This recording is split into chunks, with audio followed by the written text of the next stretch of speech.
tá? A Rosa Weber, presidente do Conselho Nacional de Justiça, quer levar ao plenário uma proposta que disciplina a participação de magistrados em eventos promovidos por empresas privadas. O objetivo do tema é evitar conflitos de interesses. De acordo com o texto, configura conflito de interesse o magistrado exercer direta ou indiretamente atividade remunerada como palestrante ou conferencista em eventos realizados por entidades privadas com ou sem fim lucrativo.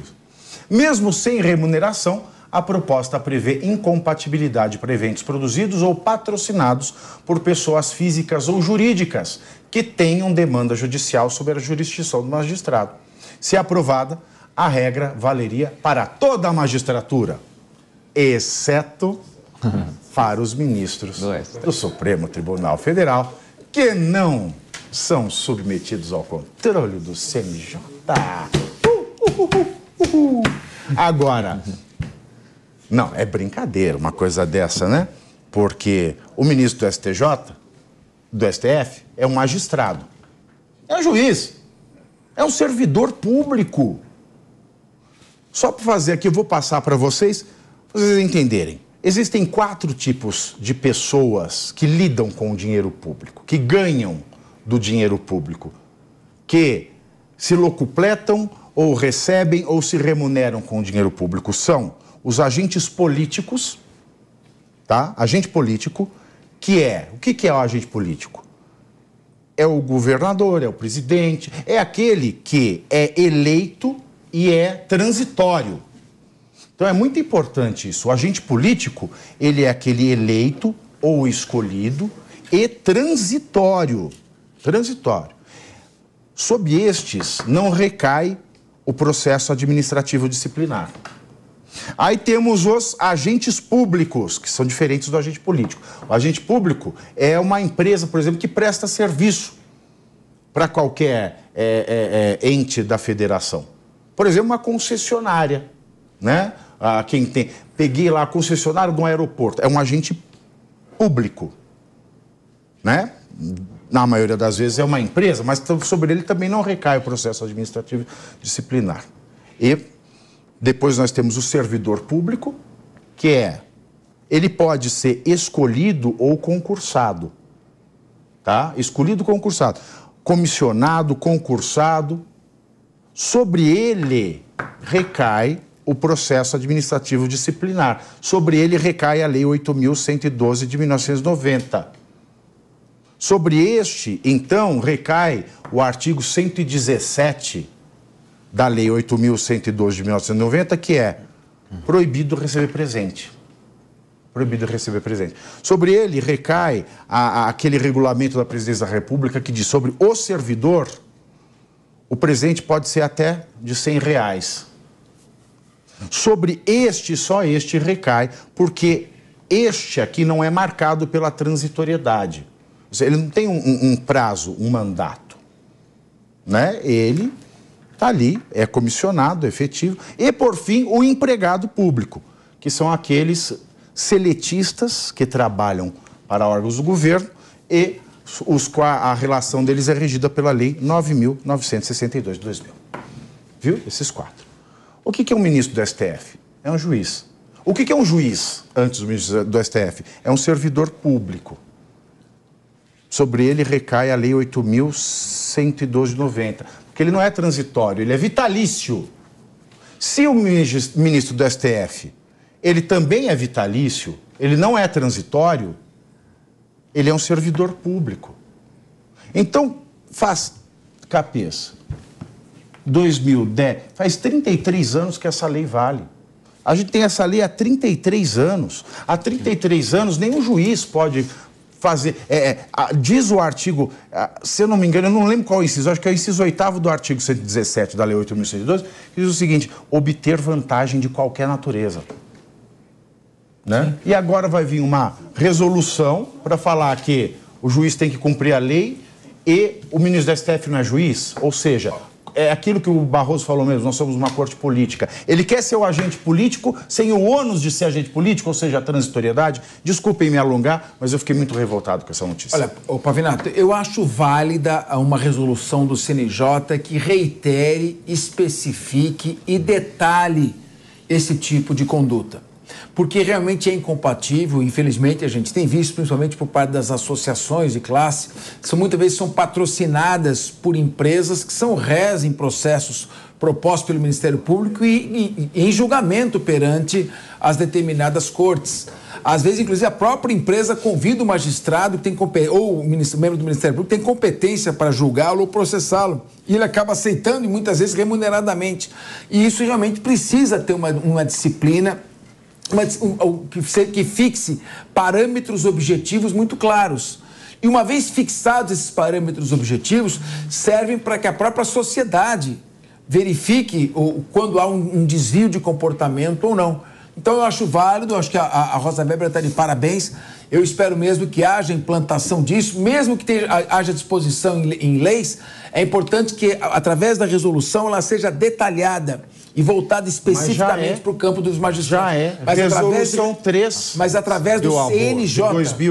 Resolução 3 de 2000, todos os servidores públicos da União, todos. Mas não tem resolução. Todos! Tá? Agora são 15 horas e 49 minutos. Eu acho importante que seja feita especificamente tanto o CNMP, Conselho Nacional do Ministério Público, quanto o CNMP. Porque eles não se misturam com a gentalha do resto do Não, porque eu acho que há uma gravidade ainda maior, porque o poder é maior. Então é importante... Agora, e por que tirar o STF fora, os ministros? Não. O CNJ tem a sua atribuição, a sua competência. Uma vez que ele fixa isso vale como um ato normativo. Okay. Um ato normativo vale para todos. Ele é um ato normativo. Embora não haja competência disciplinar e fiscalizatória sobre os ministros, existe um ato normativo baixado que tem seu valor. E, evidentemente, o Supremo Tribunal Federal tem seus órgãos de controle.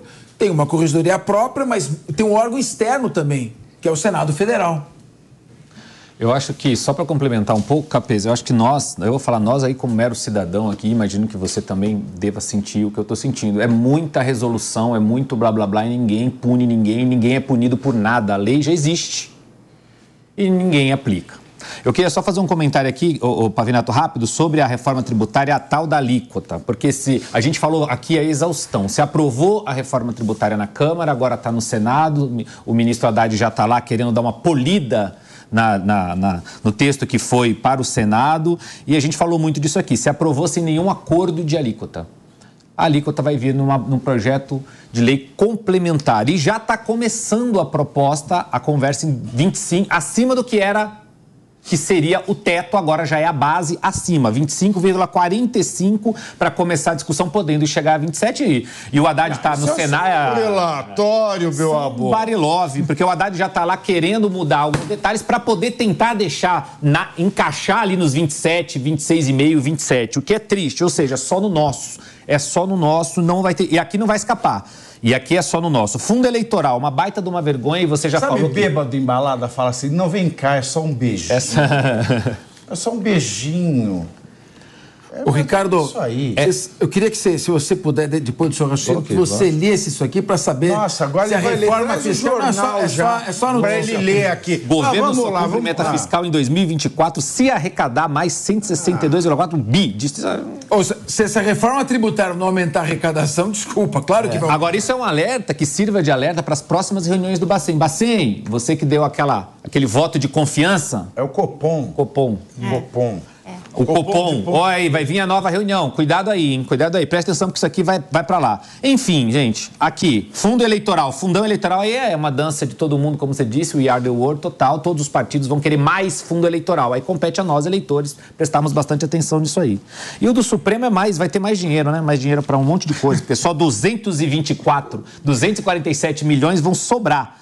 590 milhões já são discricionários aqui, 247 está liberado. Bloquear 333 mil para educação. Exatamente. Mas, Renato, assim, uma coisa que eu penso... Vamos lá, são 15,52 capítulos. Capês quer falar, Capês quer falar mais. We Are the World? Eu sou novo, nasci depois de 84. Beautiful People. O que vocês estão falando? We Are the World, We Are the Children? Eu falei isso agora só que bateu. Isso foi na pauta passada. Uma música de 89. Imagina o ouvinte que está lá no táxi lá. Pauta passada. Isso só pro Felipe não falar, cara. Ele quer ocupar meu tempo, Capês. É o artifício que Capês usa para me calar e depois se pôs de democrata. Quer calar os queridos. Outra agressão. Ô, Pavinato, eu acho que a gente tem que começar a discutir estrutura e menos conjuntura. A gente tem que começar a discutir agora instituição. Você traduz em língua portuguesa. Perfeito. Todos os pontos que você falou aqui, primeiro, o IVA, sendo o IVA mais caro do mundo, podendo chegar a 27%. Né? A questão, por exemplo, do fundão eleitoral. Promessa. Do fundão eleitoral de 6 bilhões de reais. A questão do orçamento público destinado ao Poder Judiciário, mais especificamente ao STF. É tudo questão de discutir instituição. Claro, quando a gente olha para o número e fala, poxa, é um absurdo. Mas tem que parar de fazer retórica e começar a analisar por que o valor é tão alto. Então, né? Não adianta, por exemplo, a gente debater 6 bilhões que pode vir a ser o fundão partidário 5,5 no próximo ano, né? Sem querer discutir por que a nossa campanha é tão cara. Então a gente tem que discutir a reforma política de forma clara. Né? Por que a gente não tem, por exemplo, a questão do voto distrital misto, que impediria deputados do mesmo partido de disputar voto entre si, encarecendo as eleições? Nós estamos na Por que a gente não volta a discutir a possibilidade de doação empresarial? Você sabe por quê? Porque o STF, em 2015, julgou que é inconstitucional doação empresarial. Mas é um modelo que a gente tem que escolher. Não fala nada. Foi um outro ativismo judicial. Então a gente tem que discutir estrutura. Nós estamos na roça. Não dá para a gente falar mal, por exemplo, do quanto é destinado ao STF, que chega a quanto que você falou? Quase um bilhão, 897 sem milhões. discutir também a reforma administrativa. Né? Como que a gente pode mandar embora servidor público ineficiente? Como que a gente não possa equalizar melhor a destinação de força de trabalho para toda a administração pública, dando mais eficiência, diminuindo a força de trabalho? A gente discutir somente o valor absoluto, a gente cai numa retórica vazia. Mas a gente discute só o valor absoluto porque a gente não tem a outra parte. Tem que discutir agora sim, enquanto a gente aguarda tudo isso que ele falou, manda imposto, taca imposto em cima. Aumenta a arrecadação. Agora uma Vamos questão, discutindo a estrutura e pagando imposto. Agora uma questão assim, clara, que você só fala uma parte, né? O IVA de 27% é o quanto que tem que cobrar no IVA para manter a carga tributária de 33%. Ou seja, não vai aumentar a carga tributária no final no Brasil. Não vai aumentar. Não vai. Fizeram a reforma para arrecadar menos. Não vai. Eu queria falar especialmente da questão do magistrado poder fazer aí... Do Zé Palestra. Palestras, exatamente. Bom, primeiro deixa eu mandar um rápido beijo para Cláudia Cano, nossa telespectadora que está nos assistindo, que pediu um beijo. Beijo, Cláudia Cano. Bom, deixa eu explicar para o pessoal de casa, né? O magistrado, quando ele entra para a carreira do judiciário, ele acaba, com o passar do tempo, principalmente quando ele se torna desembargador e ministro, ele acaba muito focado em determinada linha de julgamento, ou seja, ele vai julgar ali questões de ordem, ou seja, privadas de direito privado ou da ordem de direito público, e dentro do direito privado, por exemplo, ele pode cair numa determinada Câmara que vai discutir só contratos, etc.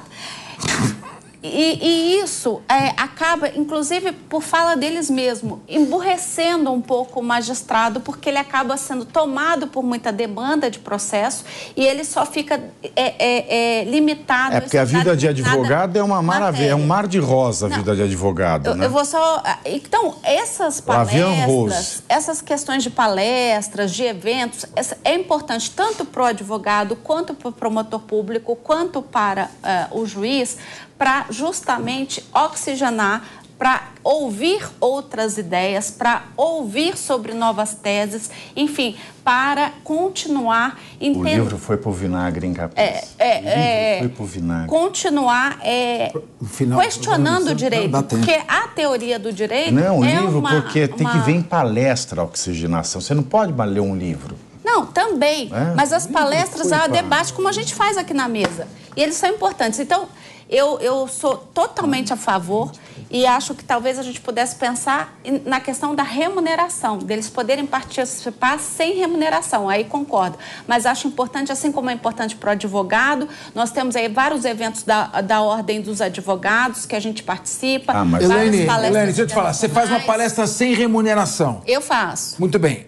Lá, eu sou convidado a fazer uma palestra sem remuneração em Mônaco, viagem de primeira classe, hotel de 5 estrelas, tudo pago, motorista para passar. Tem remuneração.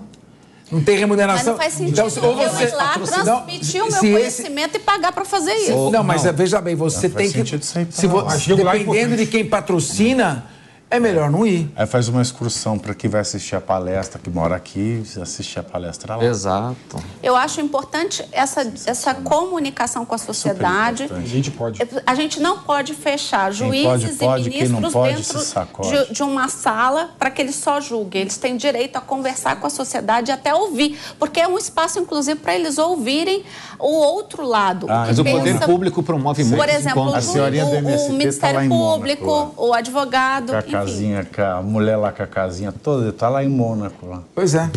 Vamos ouvir o povo brasileiro onde? Casinha destelhada pelo tornado de Miami, onde? meteoro. Vamos ouvir o povo brasileiro onde? No Plaza Athénée. Vamos ouvir o povo no Plaza Athénée. Mas o público fala no judiciário através dos seus advogados.